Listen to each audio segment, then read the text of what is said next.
Hello, it's Uncle Jim.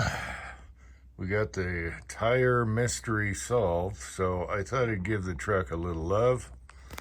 There's no way you can keep things clean around here, so just a quickie. No vacuuming. What I want to do is armor all this dash so it doesn't crack, because anything this old around here has a cracked dash from the sun. So I want to preserve it uncrackable. Anyway, so instead of a vacuum, this is your favorite tool here. Big air compressor, just blow everything out. Get all the dust bunnies out of there. And so I'm starting with that, just so I can do the dash. Anyway, right up here, they're resurfacing. I don't know if you can see them anymore. No, they're resurfacing the blacktop driveway up there. And man, I would love to do it here. We're due. But that's probably 30 grand for a quarter mile. Anyway,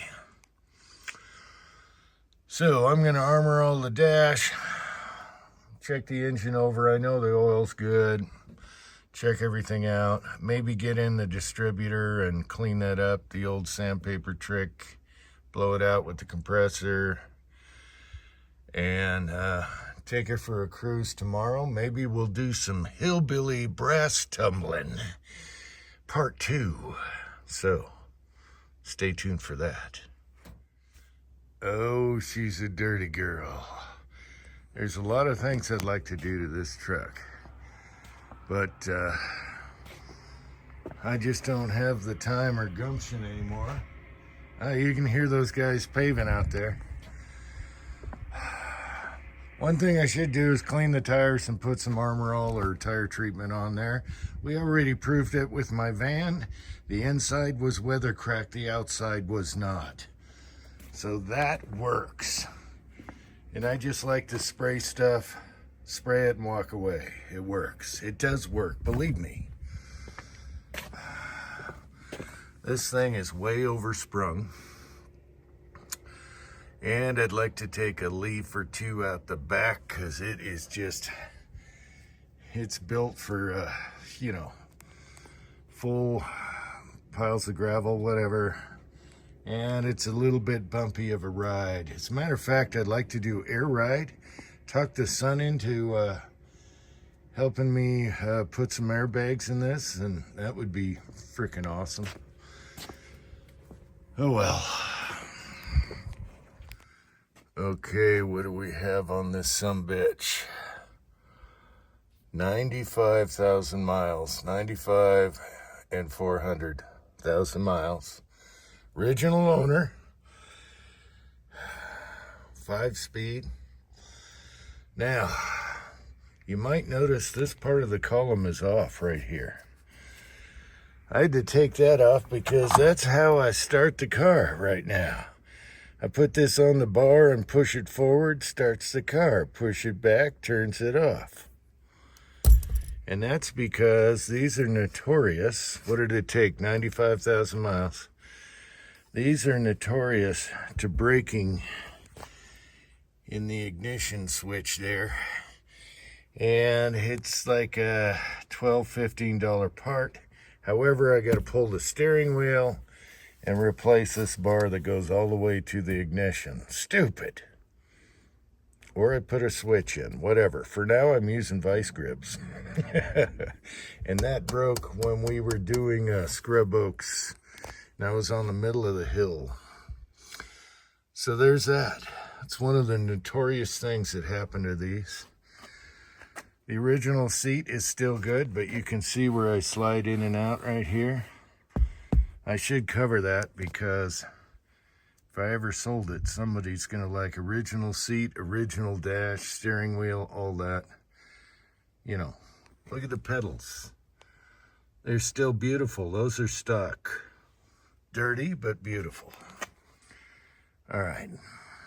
And we have a rifle rack. Did I show you that? Yeah, I did.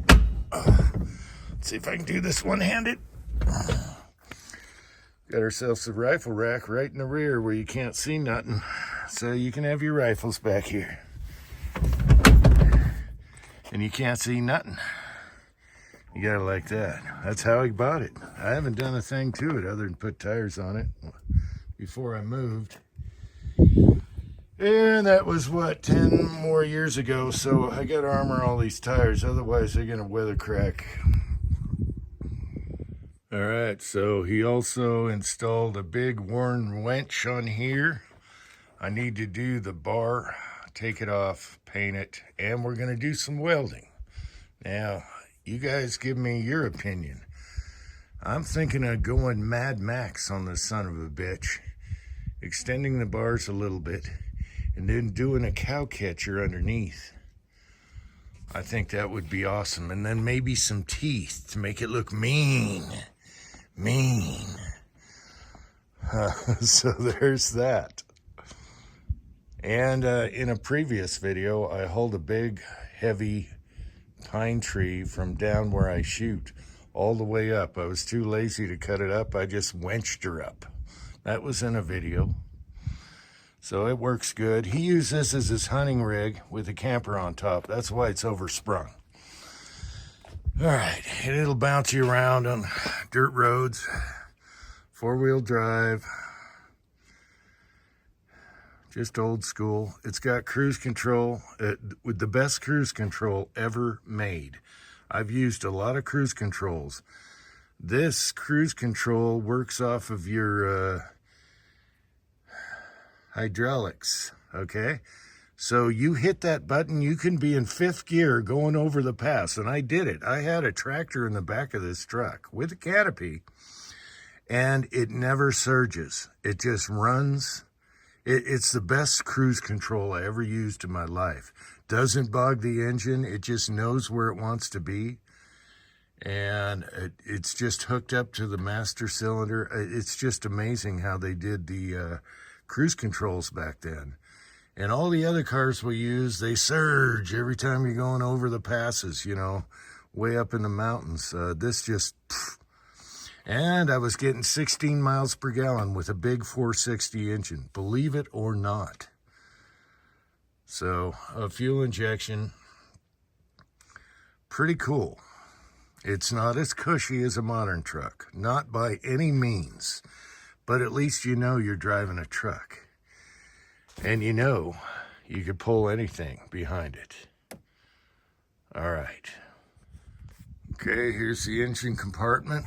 The big 460. The big boy.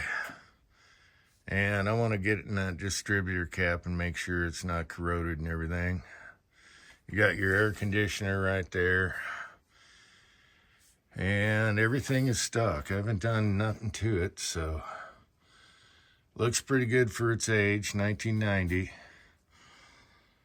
And battery is still pretty good. I think it's 5 years old. So we get a few more years out of her. So there's that. So yeah, the cruise control runs right off of this. And it's the best. I swear to gosh, you find me a better cruise control than one of these old Ford 250s. You just set it and forget it. No surging, no nothing. It just stays the same RPM. I was amazed the RPM stayed the same all the way through. And no problem with power going up. We go over 4 passes, real tall, 2 tall ones, really high. With a full load, I did several moves with this, and it was amazing. That's one thing that really impresses me. I thought I'd give you a tour before I start cleaning on this and give it some love. But there you go. There's a big ass old truck. This was the last years of the solid steel frame. Everything is steel, built like a tank. If you look under it, this frame is built like a tank. Until next time. Thanks for watching. Let me know, should I Mad Max this bar up here and do some welding and adding and cow catcher, and you let me know. Until next time. Oh, my emblem fell off right here. I got it in the garage. I'm going to have to put that back on. All right. Oh, and the light bulb went out. Oh well, nickel stuff. Until next time, America.